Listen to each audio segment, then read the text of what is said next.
আসসালামু আলাইকুম, সবাই কেমন আছেন? দেখতে পাচ্ছেন আমার হাতে একটা পেঁয়াজ। তো রান্নার প্রস্তুতি চলতেছে। পেঁয়াজটা আমি কেটে নিচ্ছি। এই পেঁয়াজটা হলে রান্না হবে, তো সঙ্গে থাকুন, দেখতে থাকুন আমার রান্নাটা।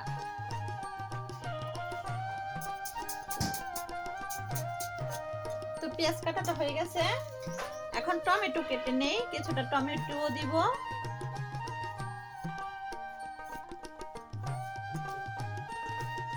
তো টমেটো কাটাটাও হয়ে গেছে, এখন রান্না স্টার্ট। তো আমি কি রান্না করব সেটাও দেখাচ্ছি। তার আগে দেখাচ্ছি আমি আজকে এটার ভিতরে রান্না করব। এমনি তো প্রতিদিন যেটা রান্ধি দেখতে অনেক কালো দেখা যায়, আজকে এটার ভিতরে রান্না করব। তো রান্নার জন্য আমি পেঁয়াজ আর টমেটো কেটে রাখছি, আর এই হচ্ছে সবজি। আর কি মাছ দিয়ে রান্না হবে সেটা আমি দেখাচ্ছি। এই হচ্ছে ইলিশ মাছ। এবার রান্না শুরু। তো এখন আমি কড়াইটা চুলায় দিয়ে নিলাম। এখন একে একে সব দিতে। তো দেখতে পাচ্ছেন চুলাটা ধোয়াইতেছে, এর জন্য আমি একটু আগুন ধরাই দিই। এই তো ধরে গেছে। একে একে এখন সব মশলা দিব। আমি একটু তেল দিয়ে নিলাম। তো আমি একটা মাছ ভেজে নিচ্ছি আমার বাচ্চার জন্য। নতুন কড়াই, মাছটা উঠবে কিনা সেটাও জানি না, তো দেখা যাক মাছটা উঠে কিনা। মাছটা একটু উল্টে দিই। ও ওয়াও, দারুণ! তো আমি তো প্রথমে ভয় পাইছিলাম হয়তো উঠবে না, নতুন কড়াই খুব সুন্দরভাবে উঠে গেল।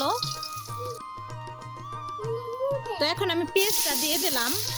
তো পেঁয়াজটা ভাজা ভাজা হয়ে গেছে, এখন আমি মশলা দিয়ে দিব। প্রথমে একটু আদা বাটা দিয়ে দিলাম।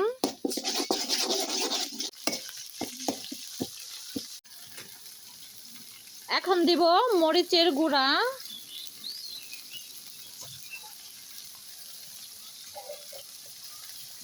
তারপর দিয়ে নিলাম হলুদ। এখন এটা ভালোভাবে কষাবো।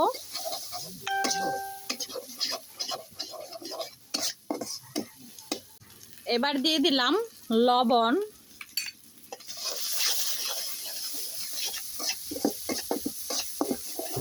মশলাটা আমার কষানো হয়ে গেছে, এখন দিয়ে দিব সবজি। এখন দিয়ে দিব এই সবজিগুলা।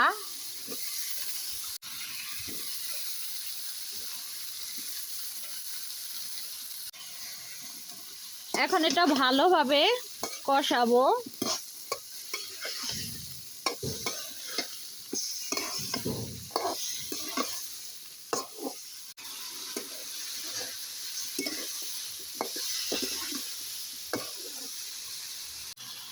তো সবজি কষানো হয়ে গেছে, আমি দিয়ে দিব টমেটো।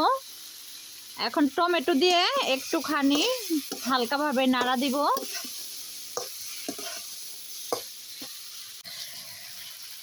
এখন আমি মাছগুলা দিয়ে দিব, ইলিশ মাছগুলা।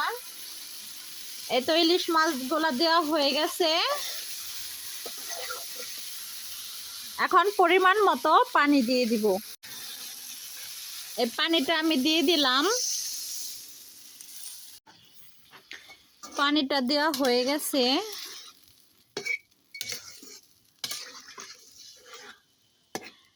এখন কিছুক্ষণের জন্য রেখে দিব এটা। অল্প কিছুক্ষণ এটা জাল দিয়ে নামিয়ে আনবো। এখন আমি ধনিয়া পাতাগুলো বেছে নেব, এগুলা তরকারির উপরে দেওয়ার জন্য। খুব সুন্দরভাবে তরকারিটা হচ্ছে। তো রান্নাটা হয়ে গেছে। এখন আমি ধনিয়া পাতাগুলো দিয়ে দিব। তো তরকারিটা এখন আমি নামাবো। রান্নাটা কেমন হলো অবশ্যই কিন্তু বলবেন কমেন্টে।